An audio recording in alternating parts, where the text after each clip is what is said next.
Merci, Monsieur le Président.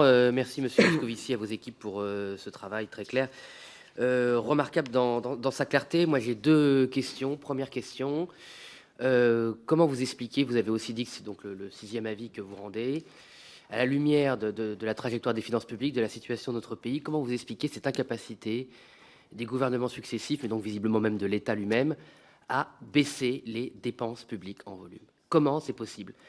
Au dialogue de Bercy avec M. Attal, il y a 3 ans, on a commandé plus d'une dizaine de revues de dépenses sur toutes les grandes politiques publiques. Ces revues de dépenses ont été faites par les inspections compétentes. Elles ont toutes rendu des rapports publics avec des économies possibles, accessibles, faciles, structurelles. Aucune de ces revues de dépenses, ou presque aucune de ces revues de dépenses n'est appliquée. Comment c'est possible? C'est même pas de la politique, là. Comment c'est possible, alors que tout est sur la table, que ce soit impossible de faire la moindre réforme structurelle? Et, deuxième question donc, d'arriver encore à cette hausse d'impôts. C'est le musée des horreurs de Bercy. C'est toutes les légendes urbaines qui traînent à Bercy, les énièmes demandes, toujours les mêmes demandes, de raboter toujours les mêmes avantages fiscaux, de toujours pomper les classes moyennes, en particulier les classes moyennes supérieures. Tous les trucs qui traînent depuis des années, c'est sorti. Et finalement, mon seul mea culpa au nom du groupe Rassemblement national, c'est qu'on sous-estime toujours la capacité à faire les fonds de poche des Français. Donc là, tous les petits avantages qui restent sur les classes moyennes, c'est fini. Donc en fait, il ne reste plus rien. Et d'ailleurs, il y a une courbe qui est très intéressante, page 16, une courbe que vous avez connue quand vous étiez ministre de l'économie.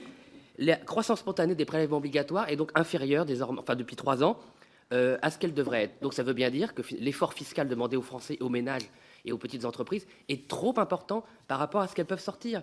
Donc en fait, aujourd'hui, on veut augmenter des impôts, c'est plus possible. Parce que c'est toujours les mêmes qui paient les impôts. Donc évidemment, ceux qui pourraient payer plus, évidemment, ne paient pas. Mais les classes moyennes supérieures et les classes moyennes tout court, les petites entreprises, ne peuvent plus sortir 1 euro. C'est la réalité. Elles ne peuvent plus sortir 1 euro. Vous n'avez pas écouté ce que j'ai dit. Ne peuvent plus sortir 1 euro. Donc comment on fait comment c'est possible, Monsieur le Président, qu'au bout de vous, c'est quoi votre regard, quand même intéressant, objectivement, pourquoi on n'arrive pas à baisser la dépense publique en France et comment on s'en trouve toujours à aller faire les poches des classes moyennes et des petites entreprises? Merci. Monsieur le Président.